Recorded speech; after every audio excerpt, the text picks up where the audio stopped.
नमस्कार दोस्तों, स्वागत है आपका द ग्राउंड रिपोर्ट में। मैं हूं समीर आत्मज मिश्र। ईरान पर हमला करने के बाद अमेरिका और इजराइल दोनों को लगा होगा कि अब वो इस पूरे पश्चिम एशिया में यानी मध्य पूर्व जिसको कहा जाता है वहां पर अपना एक छत्र साम्राज्य स्थापित कर लेंगे और ईरान को खत्म कर देंगे।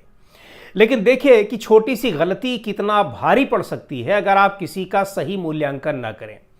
स्थिति यहां आ गई है कि 28 फरवरी को यह हमला किया गया। 40 दिन तक लगातार भीषण लड़ाई होती रही, लेकिन अमेरिका और इजराइल ईरान को नष्ट करने तो छोड़ दीजिए, वहां पर रेजीम चेंज करने की बात तो छोड़ दीजिए, वहां की आर्मी को नष्ट करने की बात छोड़ दीजिए, एयरफोर्स नष्ट करने की बात छोड़ दीजिए, नेवी नष्ट करने की बात तो छोड़ दीजिए, वहां इन दोनों देशों के भीतर क्या स्थिति है, इनका कितना नुकसान हुआ है। तबाही के कगार पर ये दोनों जो अपने को महाशक्ति कहा करते थे, दुनिया भर में ये महाशक्ति के रूप में जाने जाते थे, किस कदर तबाह हुए हैं ये दिखाई पड़ रहा है। तबाही का आलम यह है कि इन दोनों देशों में अपने शासनाध्यक्षों के जो सत्तारूढ़ पार्टी है और नेता हैं, यानी नेतान्याहू के खिलाफ और ट्रंप के खिलाफ जबरदस्त वहां पर एक विद्रोह की स्थिति दिखाई पड़ रही है। और तो और जिस नेतान्याहू के कहने पर डोनाल्ड ट्रंप ने अमेरिका को इस लड़ाई में झोंक दिया, जिसके लिए कहा जा रहा है कि उसकी जरूरत नहीं थी, अब उन दोनों नेताओं के बीच में इतने रिश्ते खराब हो चुके हैं कि फोन पर गालियां दी जा रही हैं। अमेरिकी अखबारों ने यह रिपोर्ट छापी कि डोनाल्ड ट्रंप ने नेतान्याहू को फोन किया और कहा कि भाई, जब लेबनान पर हमला करने के लिए युद्ध विराम वहां पर हुआ है और युद्ध विराम हमने किया है, हमारी मध्यस्थता में हुआ है, आप तैयार हुए हो, तो फिर आप लेबनान पर हमले क्यों कर रहे हो? और लेबनान पर हमले कर रहे हो, वहां पर लेबनान इजराइल पर हमले कर रहा है और इधर ईरान धमकी दे रहा है कि युद्ध विराम हम नहीं मानेंगे। और जो युद्ध विराम स्थायी बना रहे, इसको स्थायी रूप देने के लिए जो वार्ताएं चल रही हैं, उस वार्ता में शामिल होने से अब ईरान ने मना कर दिया है। तो अब जो भी जवाब दिया हो नेतान्याहू ने, चूंकि नेतान्याहू जानबूझकर ये हमले कर रहे हैं, यानी डोनाल्ड ट्रंप ने यह दावा किया कि मैं इस युद्ध विराम की गारंटी ले रहा हूं, और उसके बाद अगर नेतान्याहू ये हमले कर रहे हैं लेबनान के ऊपर, तो इसका मतलब वो अमेरिका को या ट्रंप की बात को कुछ महत्व नहीं दे रहे हैं। तो जाहिर सी बात है कि जब इसको लेकर फोन किया डोनाल्ड ट्रंप ने, तो गहमा गहमी बढ़ गई। और गहमा गहमी में फिर डोनाल्ड ट्रंप ने बड़ी भद्दी गालियां दी। कई अखबारों ने उन गालियों को बहुत ही एक कह लीजिए कि कोड वर्ड में उसको छापा है, यानी कुछ वर्ड्स, कुछ शब्द, उसके कुछ लेटर्स लिखकर, जिससे पता लग रहा है कि कितनी अश्लील गालियों का आदान प्रदान दोनों के बीच में हुआ है, नेतान्याहू और डोनाल्ड ट्रंप के बीच में। भाई, ट्रंप ने गालियां दी, ट्रंप ने कहा तो नेतान्याहू तो खामोश बैठे नहीं होंगे, उन्होंने भी अपनी भाषा में गाली दी होगी। तो दोनों के बीच अब मामला इस स्तर पर आ गया है। अच्छा, केवल अमेरिकी अखबारों ने यह छापा ही नहीं है, उसके बाद इसको लेकर डोनाल्ड ट्रंप से एक इंटरव्यू हुआ, उनका एक पॉडकास्ट में उन्होंने कहा, और ये बुधवार को ये पॉडकास्ट प्रसारित हुआ अंग्रेजी भाषा में, पॉडफोर्स 1 पॉडकास्ट ये उसका नाम है। तो उसमें इंटरव्यू में कहा डोनाल्ड ट्रंप ने, जब उनसे पत्रकार ने पूछा, जो पॉडकास्ट करने वाले थे, इंटरव्यूअर थे, उन्होंने पूछा कि क्या आपने नेतान्याहू को गालियां दी, आपने उनको पागल कहा? तो बाकायदा उन्होंने स्वीकार किया इस बात को डोनाल्ड ट्रंप ने, और बोला, जो उनका जवाब था उसका हिंदी में मैं आपको बता रहा हूं। जब उनसे कहा गया कि आपने कहा, हाँ मैंने कहा था, उनको पागल कहा था। मैं ये नहीं कहूंगा कि मैं गुस्से में था। ये भी कह रहे हैं कि ऐसा नहीं कि वो गुस्से में उनको पागल कह रहे हैं, गुस्से में उनको गाली दे रहे हैं, वो जानबूझकर होशो हवास में उनको गाली दे रहे हैं और कह रहे हैं कि मैं बस लेबनान के साथ उनकी लगातार लड़ाई को लेकर परेशान था, आप समझ रहे हैं। यानी एक अगर देखा जाए तो सामान्य भाषा में उन्होंने सीधे सीधे कहा हो गया वो कि पगला गए हो क्या तुम? नेतान्याहू से ट्रंप ने कहा होगा कि पगला गए हो क्या, बिल्कुल पागल हो चुके हो, मैं मना कर रहा हूं फिर भी तुम लोग लेबनान पर हमले किए जा रहे हो। तुम्हारी वजह से ईरान ने बातचीत के जो रास्ते खुल रहे थे किसी तरीके से, वार्ता की मेज पर अभी फाइनली आने के लिए जो तैयारियां चल रही थी, ईरान ने उन तैयारियों में भी, तैयारी के लिए जो वार्ता हो रही थी उनमें भी शामिल होने से इनकार कर दिया है। मैं तो यहां रात दिन कोशिश में लगा हूं किसी तरीके से स्थायी युद्ध विराम हो जाए, और तुम लगे हुए हो कि स्थायी युद्ध विराम ना हो, हम दोनों देश बर्बाद हो जाए। इस तरह के बातों का कन्वर्सेशन जो हुआ है उनके बीच में, यानी बातचीत का आदान प्रदान हुआ है।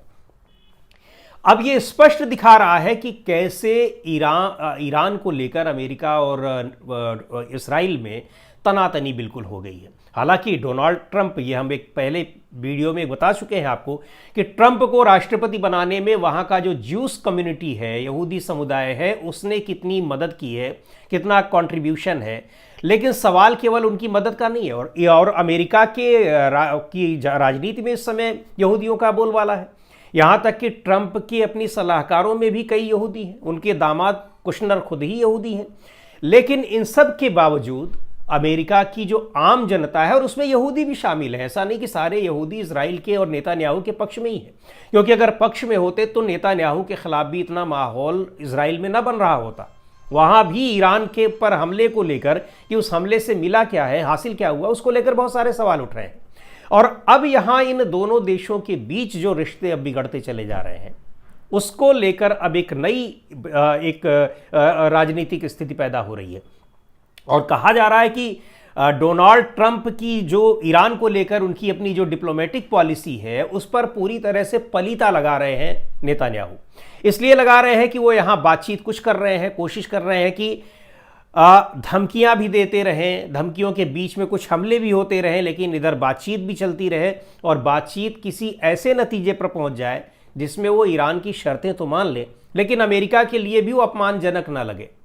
और उसमें कई बार हम आपसे ये चर्चा कर चुके हैं कि जो ईरान की 3 प्रमुख शर्तें हैं उनको स्वीकार करना, और अमेरिका उससे ईरान से ये आश्वासन ले लेगा कि वो अपने परमाणु कार्यक्रम को, यानी परमाणु बम नहीं बनाएगा, परमाणु कार्यक्रम को रोकेगा नहीं। इस पर तो ईरान तैयार होने वाला नहीं है, क्योंकि उसने कहा है कि परमाणु कार्यक्रम हमारी अपनी ऊर्जा ज़रूरतों को लेकर है, और ना ही वो अपने एनरिच्ड यूरेनियम किसी को सौंपने को तैयार है। लेकिन अगर वो परमाणु बम नहीं बना रहा है, न बनाएगा, इसका आश्वासन लेते हैं, तो शायद ईरान उसके लिए तैयार हो जाए, क्योंकि ईरान शुरू से कह रहा है कि परमाणु बम बनाना उसका मकसद नहीं है, और ना ही उसके परमाणु कार्यक्रमों का मकसद यह है कि वो परमाणु बम बनाए। तो इस पर वो आश्वासन लिखित में देने के लिए उसके लिए मुश्किल नहीं होगी, क्योंकि ये बात तो पहले से कह भी चुका है और तमाम अंतर्राष्ट्रीय एजेंसियों ने उस पर मोहर भी लगा रखी है। इस स्थिति में अगर ऐसा होगा तो फिर ट्रंप इसको भुना लेंगे कि भाई देखिए, हमने उसको परमाणु बम बनाने से रोक दिया, जो कह भी रहे हैं बार बार। लेकिन टेक्निकली अगर आप देखें तो परमाणु कार्यक्रम रोकने नहीं जा रहा है ईरान।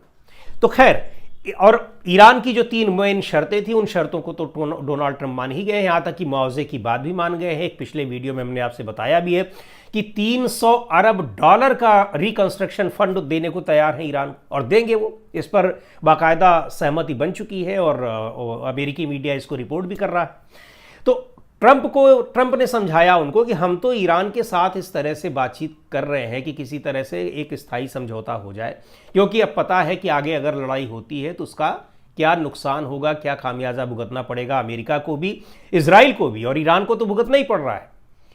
ऐसी स्थिति में पूरा पलीता लगाने पे लगे हुए हैं नेतान्याहू। तो फिर ये जो टेलीफोनिक वार्ता हुई, उसमें ज़बरदस्त गालियों का आदान प्रदान हुआ दोनों के बीच में, और ये समझ में आ रहा है कि ये रिश्ते कहाँ तक पहुँच गए हैं। एक और बड़ी महत्वपूर्ण बात है कि इसराइल को लेकर अमेरिका के रिश्ते अक्सर उनके बीच में खटपिट होती रही है, और यही वजह है कि इजराइल के नेतान्याहू ने ही कई राष्ट्रपतियों को इस बात के लिए प्रेरित किया या इस बात के लिए कन्विंस किया, या कुछ उनको भी ब्लैकमेलिंग करने की उनकी भी कोशिश की होगी।